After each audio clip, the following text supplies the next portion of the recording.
Andy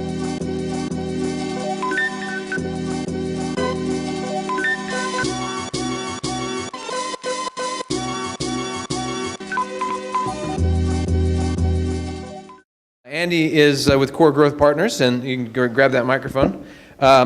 You guys will never guess that he was the captain of a varsity basketball team at Yale when he was an undergraduate. Very tall man. Made sense when I first met you. You've spent your career in corporate world as well as consulting experiences. Right. You've got your undergraduate degree from Yale and your MBA from Harvard, and continuing to study at the Divinity School here at Candler School of Divinity of Theology at Emory University. So a learned man who keeps on studying. So you've been inside large corporations, and you've held consulting roles with Procter & Gamble and Aetna and the Hay Group, and have been delving into this idea of leadership, and specifically in this context of the startups as well. And I think I'd really just like to ask, first and foremost, since you've written books on work-life balances, what is that possible within the startup world, having a work-life balance?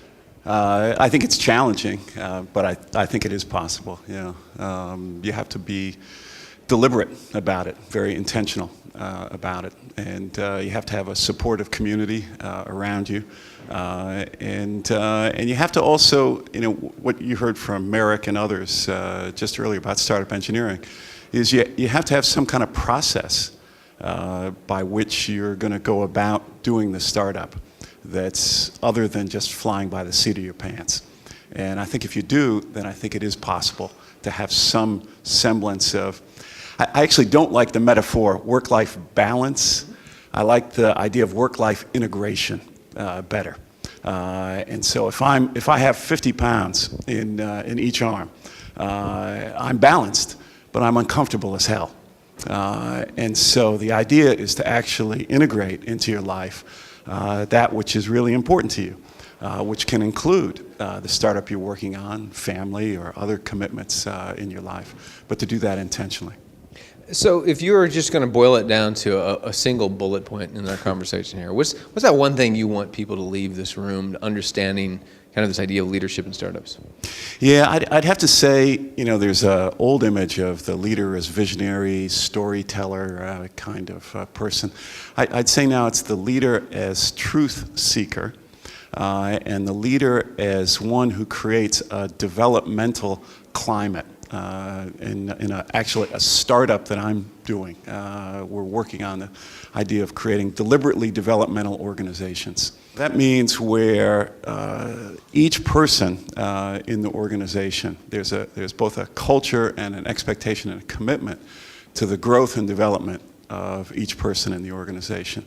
And not just building skills, but as Merrick was talking about earlier, actually helping them further develop and shift their mindset to be able to take in more of reality, to be able to understand more of how the world works, including their potential customers' world, how other people operate, and also, importantly, how they operate.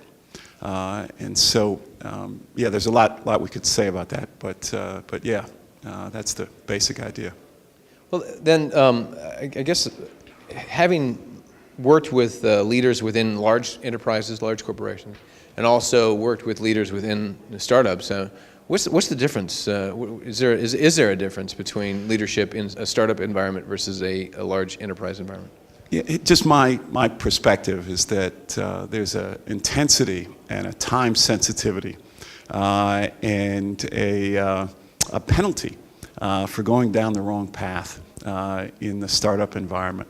That there may not be in the large organization.